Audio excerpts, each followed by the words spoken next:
Next in line is one of the youngest faculty of IIT Gandhinagar, known to be a very helpful and approachable faculty to his students. He loves to push them to discover their full potential. Our pioneer batch of civil engineering students would surely be very excited to hear him out. So please join me in welcoming Professor Manish Kumar.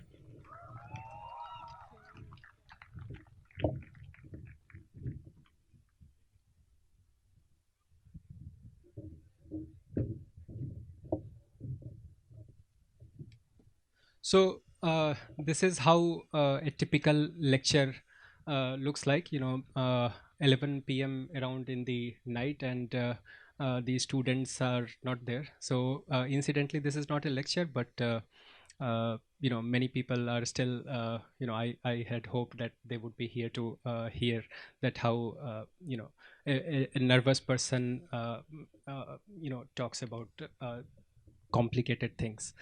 So why am I nervous? Because some of the people sitting here, they were there when my farewell was there as undergraduate student. My welcome ceremony was there as a graduate student, and my farewell again as a graduate student.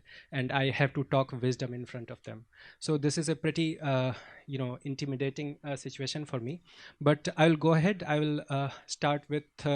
Uh, you know, uh, Thanking the organizers for giving me this opportunity to share the moment with you. I would also like to uh, note that this is a pleasure for me to talk, especially as a civil engineering faculty member, given that the first undergraduate BTech class is graduating this year. So congratulations, especially to this class, and congratulations to all of you. So one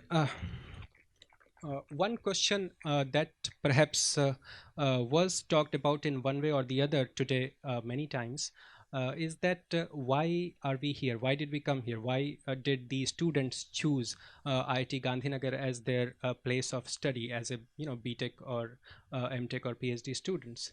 So the reasons could be that the campus is very vibrant, very nice campus, or maybe one of the programs was very attractive. Maybe the research facilities are excellent. Maybe some of your friends are already here. Maybe some of your future life partners are here. Maybe you were living someone else's expectations, and that's why you had to go through JE, and that's why you ended up here. Or maybe you are just the victims of the JE or the GATE ranks. So the next question is why the faculty members are here? Why did I come here? So uh, I would like to share the my own personal journey to IIT Gandhinagar. So when I was about to complete my PhD, I had two institutions on mind. One was IIT Gandhinagar and one was another one.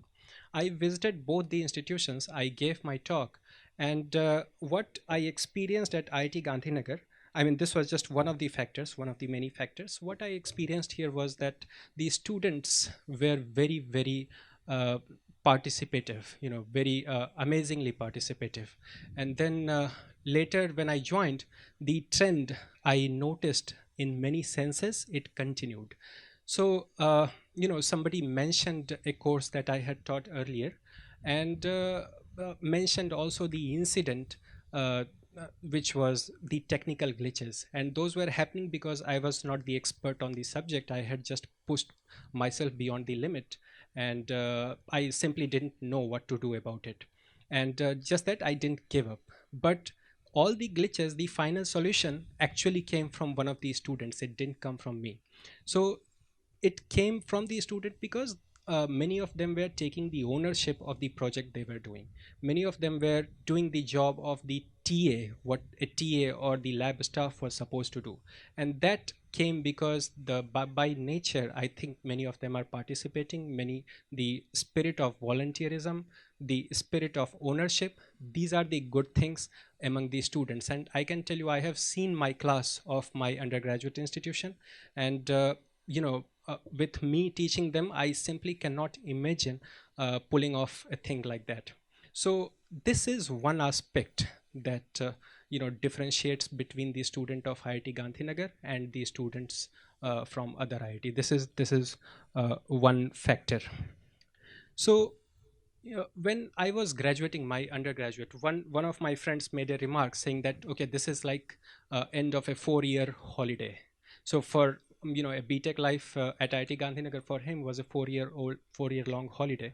And when you actually get out into the wild or into the world, life is like a tough exam on many fronts, on professional as well as the personal fronts. So I would like to share some thoughts on what could be helpful for you in coping up with some of them on some of the occasions.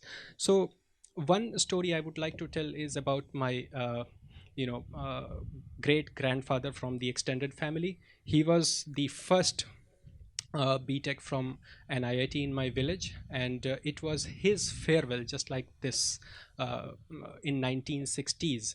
And faculty members were coming one after the another and sharing the words of wisdom.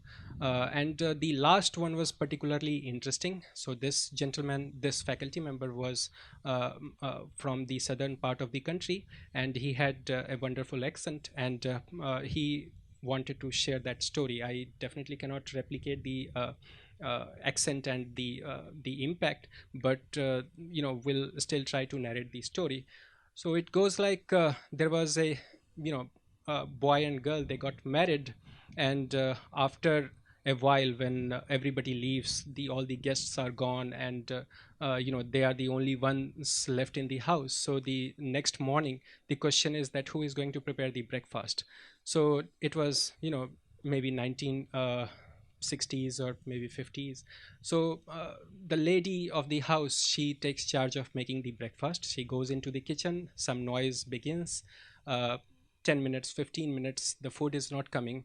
20, 30, this young man is getting impatient, and after 45 minutes the lady comes with breakfast in her hand and says that, okay, here is the breakfast. And the professor sees he was already not very happy, and he says that this I'm sorry, the boy was not very happy, and says that, you took this is just a sandwich, and it took you 45 minutes to make that sandwich. So he was the lady said very gently that, yes, it took me 45 minutes to make that sandwich. So he was agitated further. He says that, okay, I can make that in 15 minutes. So she says that, okay, why don't you try and make it in 15 minutes. So he was a man of his word, goes to the kitchen, makes the sandwich in 15 minutes, comes back and tells his wife that, okay, here is the sandwich. So guess what happens next. What happens next is that he has been preparing the breakfast for last 20 years. So this boy was the professor who was narrating his story, and he concludes in 1960s with a message that never poke your nose into someone else's business. So maybe this is one message. How you interpret it, it is up to you, but the way I would like to interpret it is that try to keep yourself busy in your own stuff, so that you don't really have time to stick your nose into somebody else's business, especially in your professional life, uh, unless it is very necessary. So this is one thing. Secondly, uh, you know in my introduction, the anchor referred to me pushing the students to their limits, and this may or may not have been very well appreciated by many of the students. I want to tell them that it was just part of my job, and when I look back at it, I feel pretty good about it. Whether the students, some of those, they felt good or not so good about it. So the thing is, and this is a message for you, is that in long run, what matters most is whether you did the right thing at the right time. It may or may not make people happy. This is the second message that I would like to share.